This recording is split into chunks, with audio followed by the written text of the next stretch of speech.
खुलुमबाय, आंनि तामुनि बर'। मोनसे जोबोद गोजोनथाव खौरां, नोंथांमोननि गेजेराव मेथाइ खननाय बादायलायनो थाखाय बड'ल आइडल सिजन 2 फैगासिनो दङ। सारा आसाम नाङैनो मोनफ्रोमबो जिल्लायाव थांनानै बड'ल आइडल सिजन 2 नि अडिशनखौहाय लाहैनाय जागोन। जायफोरा मेथाइ खननो मोजां मोनो, नोंथांमोना बयबो बे बादायलायनायनि अडिशनखौहाय हैनो हागोन। बेवहाय बादायलायनो थाखाय रेजिस्ट्रेशननि मुङाव 650 रां एबा 650 रुपिस होनो नांगोन आरो डकुमेन्ट्स महरै गावनि बार्थ सार्टिफिकेट एबा पान कार्ड एबा आधार कार्ड होनो नांगोन आरो लोगोसे पासपर्ट फट'बो गांसे होनांगोन। नोंथांमोना रेजिस्ट्रेशनखौ जाय खालि अडिशन हैनो थांगोन बै सानखालिनो खालामनो हागोन। बेयावहाय बादायलायनो थाखाय बैसोनि सिमाखौ 10 बोसोर बैसोनिफ्राय 25 बोसोर बैसोसिम खालामनाय जादोंमोन।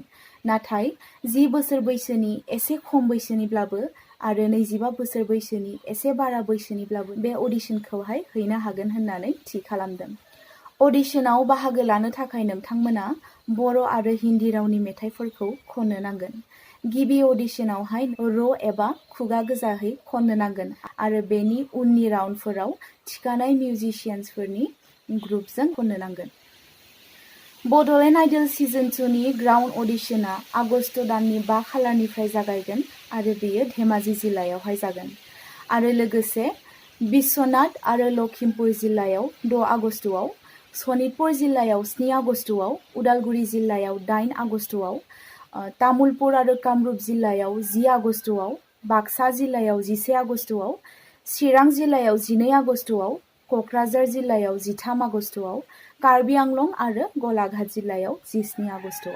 बड'ल आइडल सिजन 2 नि बान्थाफोरा जाहैबाय सेथि बान्था महरै 50,000 रां, नैथि बान्था महरै 30,000 रां आरो थामथि बान्था महरै 20,000 रां आरो नोगोद रांजों लोगोसे ट्रफी आरो फोरमान बिलाइबो गथायनाय जागोन।